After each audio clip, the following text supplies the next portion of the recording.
মাননীয় ইমাম সাহেব, আসসালামু আলাইকুম। ওয়ালাইকুম সালাম।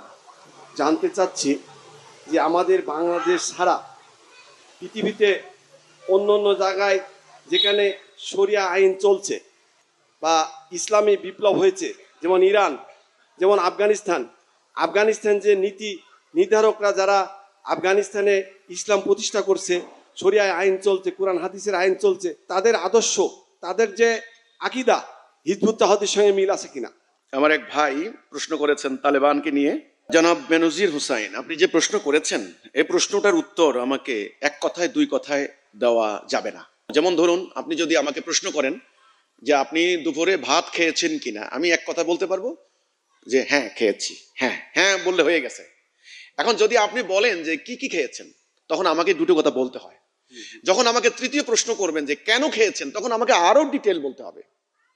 কথা পরিষ্কার হলো কিনা? এই জন্য ইয়েস নো দিয়ে কিন্তু পুরো পূর্ণাঙ্গ রূপে অনেক উত্তর দেওয়া যায় না। আমি এবার আপনাকে উত্তর দিচ্ছি, একটু ডিটেল করতে হবে। দেখুন, এই যে তালেবানদের আন্দোলন, তালেবানদের এই আন্দোলনটা কি ইসলাম প্রতিষ্ঠার আন্দোলন ছিল শুরুতে? নো। তালেবানদের এই আন্দোলনটা পরের ঘটনা। এই আন্দোলনটা ছিল মূলত জাতীয়তাবাদী আন্দোলন, দেশ রক্ষার জন্য একটা স্বাধীনতার আন্দোলন। তালেবানদের না, সেটা হলো মুজাহিদিন বাহিনী। অনেকগুলো দল মিলিয়ে তারা মুজাহিদিন বাহিনী করেছে। ওই আপনারা জানেন সিকবাতুল্লাহ মুজাদ্দেদি, হেকমতিয়ার, এদের নাম শুনছেন তো নাকি? আহমেদ শাহ মাসুদ, মাসুদ, এদের নাম শুনছেন? আচ্ছা, ঘটনা হচ্ছে রাশিয়ার কমিউনিস্ট সরকার, কমিউনিস্ট যখন বাহিনী এই আফগানিস্তানের কমিউনিস্ট সরকারের সমর্থনে যখন সৈন্যবাহিনী লেলিয়ে দিল, আফগানিস্তানের মানুষের উপরে সামরিক অভিযান শুরু করলো, তখন আফগানিস্তানকে স্বাধীন করার জন্য, রাশিয়ার কমিউনিস্ট আদর্শকে বিতাড়িত করার জন্য তখন এই প্রতিরোধ আন্দোলন শুরু হয়। সেই প্রতিরোধ আন্দোলন করতে গিয়ে মুজাহিদিন বাহিনী তুমুল প্রতিরোধ রচনা করেন। তো তখন এটাকে আমরা বলতে পারি একটা স্বাধীনতার যুদ্ধ। আফগানিস্তানের রাজনীতিতে পরবর্তীতে আসছে কিন্তু তালেবান, অনেক পরে, যখন নিজেরা আবার ক্ষমতা নিয়ে মারামারি শুরু হলো, তখন মাদ্রাসার কিছু স্টুডেন্টকে নিয়ে এই মোল্লা মোহাম্মদ ওমর, তিনি একজন মাদ্রাসার শিক্ষক ছিলেন, তিনি এবার ক্ষমতা দখল করলেন। দেখুন, আপনার মাথার চুল আছে, আমার মাথায়ও চুল আছে, আপনার নাক আছে, আমার নাক আছে, মানুষ হিসেবে আপনার দু কান আছে, আমার দুটো কান আছে, আপনি ভাত মাছ খান, আমিও ভাত মাছ খাই। এই কারণে আপনি বলতে পারেন না আমি আর আপনি একই মানুষ, বলতে পারেন? নো। আপনার চিন্তাধারা আমার চিন্তাধারা, আপনার বংশ আমার বংশ, বা আপনার সাইকোলজি আমার সাইকোলজি, মনস্তত্ত্ব সম্পূর্ণ আলাদা। আপনার আদর্শ আমার আদর্শ সম্পূর্ণ আলাদা। 10টা-20টা মিল থাকলেও হাজার হাজার আছে অমিল। আপনি প্রশ্ন করেছেন তালেবানদের ইসলামের সাথে হিজবুত তাওহীদের আদর্শের মিলটা কোথায়। এখানে বলতে চাই, সাধারণত যারা স্টুডেন্ট, মাদ্রাসার স্টুডেন্ট, ওদেরকে তালেবান বলা হয়। আপনারা জানেন যে তালাবে এলম, যাকে এলম তালাশকারী, তো ওরা আল্লাহ বিশ্বাস করে, আমরাও আল্লাহ বিশ্বাস করি। ওরা রাসূল বিশ্বাস করে, আমরাও রাসূল বিশ্বাস করি। ওরা কোরআন বিশ্বাস করে, আমরাও কোরআন বিশ্বাস করি। ওরাও নামাজ কালাম করে, আমরাও নামাজ কালাম পড়ি। তো এই ক্ষেত্রে তো আপনি বলতে পারেন না যে হিজবুত তাওহীদ আর তালেবান একই। তালেবানদের এই সংগঠনটা প্রথমে ছিল না, এরা কওমি মাদ্রাসা ভিত্তিক একটা সংগঠন, মাদ্রাসার স্টুডেন্টরা। এই সংগঠনের প্রধান যিনি মোল্লা মোহাম্মদ ওমর, ওনার সম্পর্কে আমরা তৎকালীন সমসাময়িক পত্রপত্রিকা যা পড়েছি এটা আমরা জেনেছি। আসলে মূলত রাশিয়ার সমাজতান্ত্রিক আদর্শের আগ্রাসনের মোকাবেলায়, রাশিয়ার সৈন্যদের মোকাবেলায় আফগানিস্তানের ধর্মপ্রাণ মানুষ প্রতিরোধ আন্দোলন রচনা করেছেন। এটাকে আমরা বলতে পারি স্বাধীনতার আন্দোলন, প্রতিরোধ আন্দোলন। তো আফগানিস্তানের মানুষ বিশ্বের অপরাপর মুসলিম রাষ্ট্রগুলোর থেকে তারা কট্টরপন্থা বা ধর্মপ্রাণ আমরা বলতে পারি। তো সেই মানুষগুলি তাদের ধর্মীয় সেন্টিমেন্টকে কাজে লাগিয়েছে মুজাহিদিন গ্রুপগুলো। কিন্তু মুজাহিদিনরা একটা দল ছিল না, এক এক ধরনের এক এক দল। তো যাই হোক, ওই আন্দোলন, ওই মুজাহিদিনদের প্রতিরোধ আন্দোলনের ক্ষেত্রে আমেরিকার সিআইএ তারা অস্ত্র দিয়েছে, গোয়েন্দা তথ্য দিয়েছে, তারা পাকিস্তানের সরকারকে, সামরিক সরকারকে দিয়ে তারা সহযোগিতা করেছে। তা আমার কথা হলো, এটা কিন্তু দোষের কিছু না খুব একটা, যে আমি ইসলাম প্রতিষ্ঠার ক্ষেত্রেও যদি আমি অন্য কারো কাছ থেকে অস্ত্র তথ্য নিয়ে থাকি, এতে কিন্তু দোষের কিছু হয় না। কিন্তু ঘটনা অন্য জায়গায়। ঘটনা হচ্ছে মূলত রাশিয়ার সমাজতান্ত্রিক ব্লককে ডিফিট দেওয়ার জন্য, পরাজিত করার জন্য আমেরিকা এবং ব্রিটেনের পুঁজিবাদী গণতান্ত্রিক ব্লক তারা কিন্তু সুযোগ পেয়েছে এই আমেরিকার মাটিতে, আফগানিস্তানের মাটিতে। তখন তারা সহযোগিতা করেছে, আর ওই আমেরিকার সহযোগিতা এবং অন্যান্য ইউরোপিয়ান কান্ট্রিগুলির সহযোগিতায় রাশিয়া তখন পরাজিত হয়েছে, অর্থাৎ ওখান থেকে পালিয়ে গিয়েছে। তখন যে মুজাহিদিন গ্রুপ রাষ্ট্র ক্ষমতায় আসছেন, উত্তর অঞ্চলে আহমেদ শাহ মাসুদ, এদিকে গুলবুদ্দিন হেকমতিয়ার, বোরহানউদ্দিন রব্বানী, এনারা কিন্তু এনারা তো ওই যে ক্ষমতা নিয়ে মারামারি, হানাহানি, কামড়াকামড়ি চলছেই। তখন এই অবস্থায় সাধারণ মানুষের জীবন অতিষ্ঠ হয়ে গেছে, দ্রব্যমূল্যের ঊর্ধ্বগতি, হানাহানি, খুনাখুনি হাটের বাজারে চলতো। তো এই অবস্থায় পরিস্থিতিকে নিয়ন্ত্রণ করার জন্য এই মোল্লা মোহাম্মদ ওমর, উনি কিন্তু ওই মুজাহিদিনের দলের মধ্যে একটা কমান্ডার ছিলেন।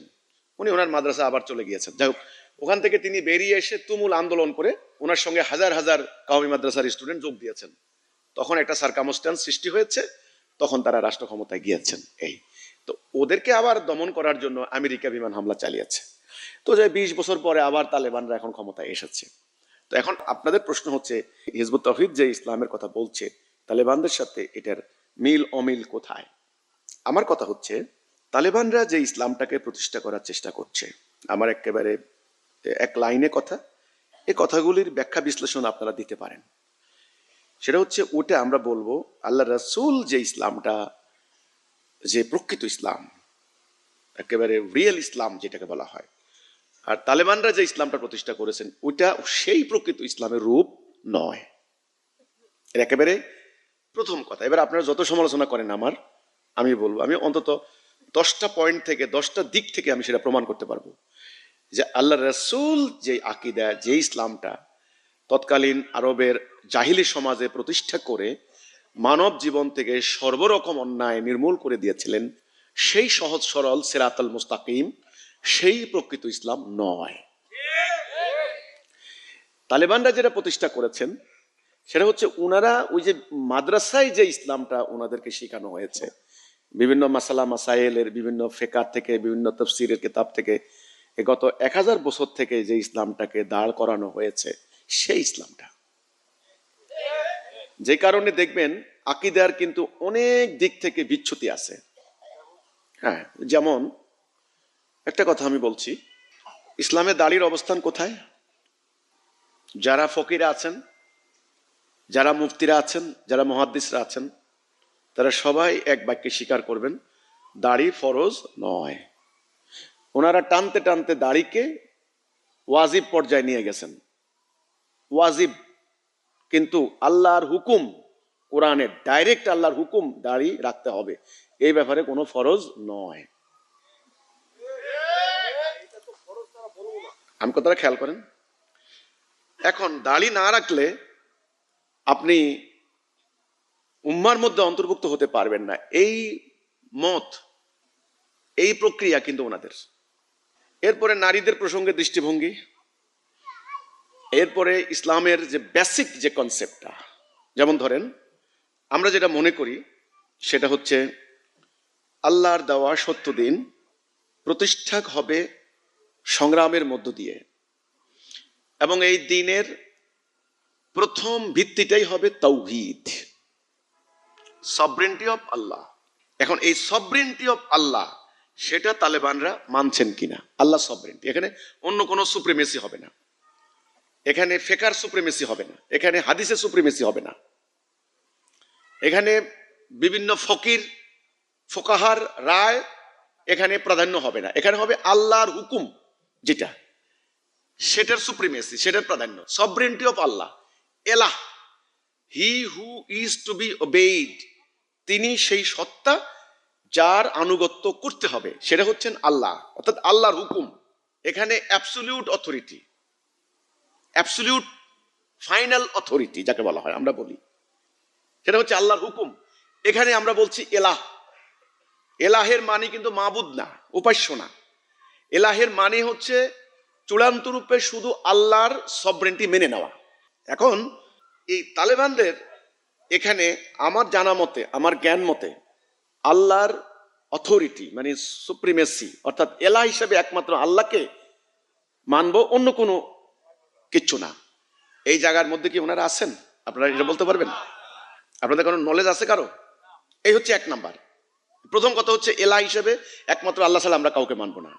এবার দ্বিতীয় হচ্ছে প্রায়োরিটি, ইসলামের গুরুত্ব। যেমন ধরেন ফিকহ যারা রচনা করেছেন তারা সেগুলি এই যে ইমাম আবু হানিফা সহ অন্যান্য ইমামরা পরবর্তীতে যেগুলি সন্নিবেশন করেছেন শরীয়তের যে প্রায়োরিটির দিক থেকে, প্রথমে ফরজ, ফরজের পরে ওয়াজিব, ওয়াজিবের পরে সুন্নত, সুন্নতের পরে নফল, নফলের পরে মুস্তাহাব, এই যে এগুলি ঠিক করেছেন না, এগুলি কিন্তু পরবর্তী সাজিয়েছেন। এই সাজানোটা, এই বিন্যাসটা কিন্তু রাসূলের যুগে কিন্তু ছিল না। ওনারা বলছেন যে সেগুলি প্রয়োজন তখন হয়নি। সেগুলি কেন পরবর্তীতে প্রয়োজন হলো, এটা একটা বিরাট প্রশ্ন। পরবর্তীতে সেগুলির প্রয়োজন হলো এই জন্য খুব ভালো করে বুঝতে হবে, রাসূলের যুগে 5 দফা কর্মসূচির উপরে উম্মাহ ঐক্যবদ্ধ ছিলেন এবং উম্মার একক নেতৃত্ব ছিল, যেটা কোরআনে আপনি খালি একদিক থেকে কথা বললে হবে না, অনেকগুলি ফ্যাক্টর মিলিয়ে কিন্তু উম্মাহ। যেমন ধরুন আল্লাহ তাআলা কোরআনে বলেছেন আন আকিমুদ্দিন, দিন প্রতিষ্ঠা করো।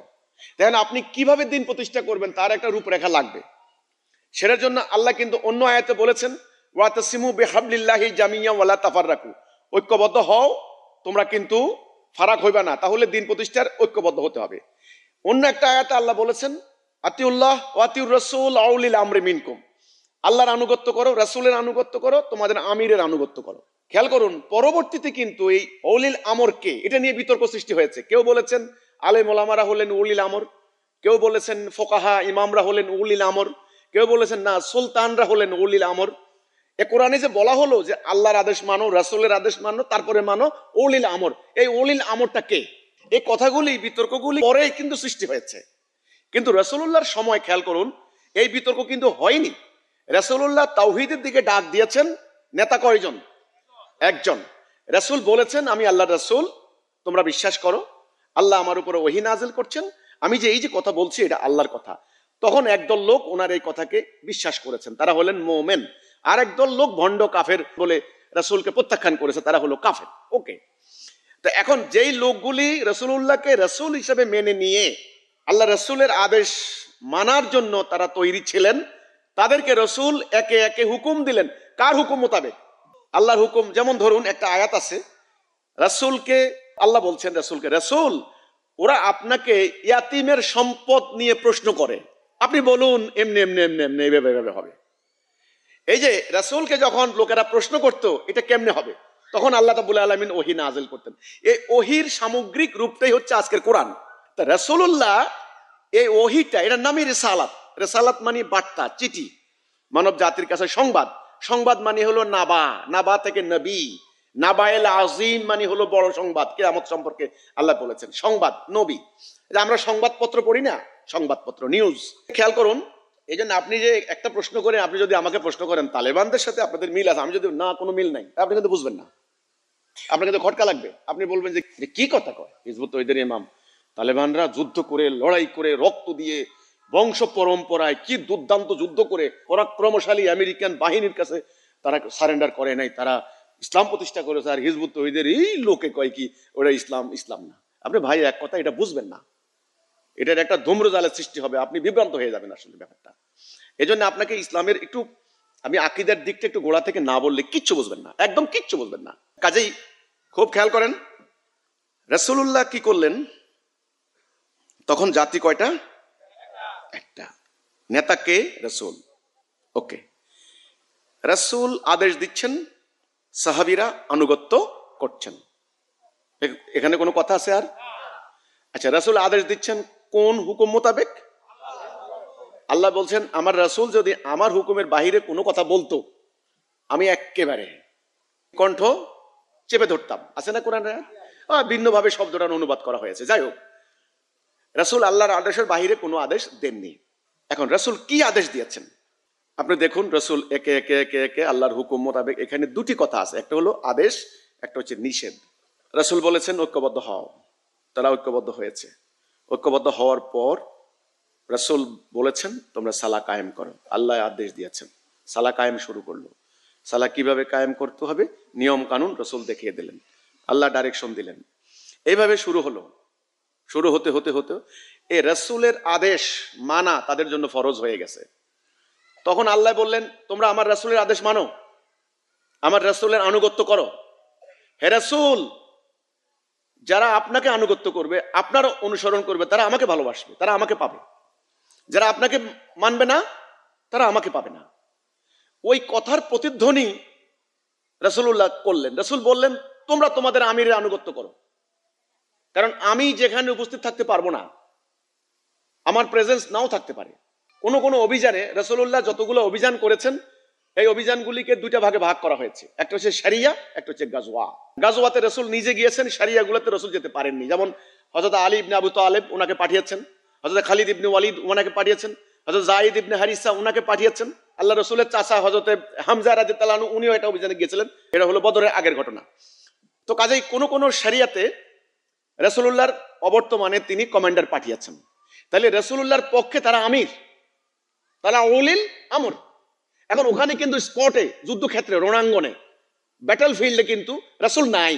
এখন ওখানে আছেন আলী ইবনে আবু তালেব, ওখানে আছেন হযরত যায়েদ ইবনে হারিসা, হযরত খালিদ ইবনে ওয়ালিদ। তাহলে রাসূল আল্লাহ, রাসূল আমির, এই হলো আনুগত্যের ধারাবাহিকতা। এটাকে বলা হচ্ছে চেইন অফ কমান্ড। কথা পরিষ্কার হলো কিনা? তখন রসুল ওই কথার প্রতিধ্বনি করতে গিয়ে রসুল বলেছেন, যারা আমিরের আনুগত্য করলো তারা আমার আনুগত্য করলো, তারা আল্লাহর আনুগত্য করলো। যারা আমিরের অমান্য করলো, আমিরকে অমান্য করলো, তারা আমাকে অমান্য করলো, তারা আল্লাহকে অমান্য করলো।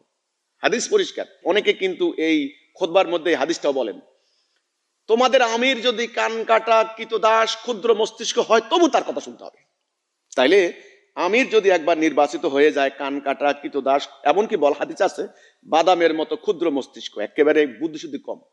এরা মিশর অভিযানে কমান্ডারকে দেখে, কমান্ডারের চেহারা স্বরূপ দেখে, আমিরের চেহারা স্বরূপ দেখে, কিন্তু তখন খ্রিস্টান কমান্ডার মকোকাস, সে বলছিল, এই মানে ওর দেখতে তো ভাল লাগে না, আমাদের পছন্দ হচ্ছে না, ওকে বাদ দাও, অন্য একজন আনো। তখন মুমিনরা বলতেছিল যে তিনি আমাদের মধ্যে উত্তম ব্যক্তি, তিনি আমাদের আমির, কথা বললে ওনার সঙ্গে কথা বলতে হবে। তো এই হচ্ছে ব্যাপার। একটা জাতি, কয়টা জাতি? একটা জাতি। যেমন আপনার বডির একটা মেরুদণ্ড আছে, এই মেরুদণ্ডকে অবলম্বন করে রক্ত মাংস দেহ অঙ্গ প্রত্যঙ্গগুলি সেখানে দাঁড়িয়ে আছে, মেরুদণ্ড। তো একটা জাতিরও তো একটা মেরুদণ্ড আছে, আছে না? খালি কেবল কোরআনের হুকুম দিয়ে কি জাতি হয়ে যাবে নাকি? একজন ইমাম লাগবে, মুমিনদের একটা বাহিনী লাগবে, মানে জাতিটাকে তৈরি করার জন্য একটা বাহিনী লাগবে, সেটাকে পরিচালিত করার জন্য একজন আমির লাগবে, এবং সেই আমির কোরআনের হুকুম মোতাবেক জাতিকে পরিচালিত করবেন। রাসূল আকরাম সাল্লাল্লাহু আলাইহি ওয়াসাল্লাম এখানে এসে এই তালেবানদের সাথে এই পার্থক্য স্টার্ট। এক নাম্বার, রাসূলুল্লাহ উম্মাটা তৈরি করেছেন কেন? রাসূলুল্লাহ দিন প্রতিষ্ঠা করার মানে জাতিটা তৈরি করার উদ্দেশ্য কি ছিল? কোরআনের আয়াত এবং হাদিস, আমি দুটো জিনিস আনলাম রেফারেন্স হিসেবে, আর দরকার নাই। কোরআনে আল্লাহ বলছেন, হুয়াল্লাযী আরসালা রাসূলাহু বিল হুদা ওয়া দীনিল হক লিইয়ুযহিরাহু আলা দীনি কুল্লিহি। আমি আমার রাসূলকে পাঠিয়েছি হেদায়েত এবং সত্য দিন দিয়ে, অন্য সমস্ত দিনের উপরে এটাকে বিজয়ী করবে, সমস্ত দিনের উপরে। এক হাদিস বুখারী, রাসূল বলছেন, আমি আদিষ্ট হয়েছি সমগ্র মানব জাতির বিরুদ্ধে সংগ্রাম চালিয়ে যেতে। খেয়াল করুন, সমগ্র মানব জাতির বিরুদ্ধে সংগ্রাম চালিয়ে যেতে, যেন সমগ্র মানব জাতি যতক্ষণ না আল্লাহকে একমাত্র ইলাহ হিসাবে মেনে না নেয়। এখানে অন্য কোনো শর্ত? আল্লাহকে একমাত্র ইলাহ এবং আমাকে তার রাসূল, অর্থাৎ লা ইলাহা ইল্লাল্লাহ মুহাম্মাদুর রাসূলুল্লাহ। এই দুটো ঘটনা, একটা হাদিস, একটা কোরআন একত্রিত করেন, করার পরে কি দাঁড়াইলো? মূল আকীদাটা কি দাঁড়াইলো? জিসটা কি দাঁড়াইলো? জিসটা দাঁড়াইলো এটা যে আল্লাহ রাসূলকে আল্লাহ একটা দিন দিলেন, এই দিনটা তিনি নিজে তৈরি করলেন। এই দিনের প্রায়োরিটি তিনি ঠিক করলেন, কোনটা আগে কোনটা পরে, কোনটা মোস্ট ইম্পর্টেন্ট কোনটা লেস ইম্পর্টেন্ট ঠিক করলেন তিনি। আচ্ছা, এখন এই দিনটাকে সমগ্র মানব জীবনে কার্যকরী করে এমন একটা ন্যায় বিচার, সুবিচার, শান্তিপূর্ণ অবস্থা সৃষ্টি করা, মানুষ দরজা খুলে ঘুমাবে, মানুষের মানবাধিকার প্রতিষ্ঠা হবে, এটা ছিল রাসূলুল্লাহর একটা জাতি তৈরির উদ্দেশ্য। সেই উদ্দেশ্যকে নিয়ে তিনি সংগ্রাম শুরু করলেন এবং তিনি বললেন, আনা আমরুকুম বিখামসিন আল্লাহু আমারানি বিহিন্না। আল্লাহ আমাকে 5টি কাজের আদেশ দিয়েছেন, আমি তোমাদেরকে দিয়ে যাচ্ছি। যারা এই 5 দফা থেকে আধাত সরে যাবে তাদের গলা থেকে ইসলামের রশি খুলে যাবে। 1 ঐক্যবদ্ধ, 2 ডিসিপ্লিন, 3 নেতার আদেশ শোনা, 4 হিজরত করা, 5 জান মাল দিয়ে জিহাদ করা। নামাজ পড়লেও রোজা রাখলেও জাহান্নামের জ্বালানি পাথর হবে এই কর্মসূচি না থাকলে। আল্লাহ আমাকে দিয়েছেন, আমি তোমাদেরকে দিয়ে যাচ্ছি।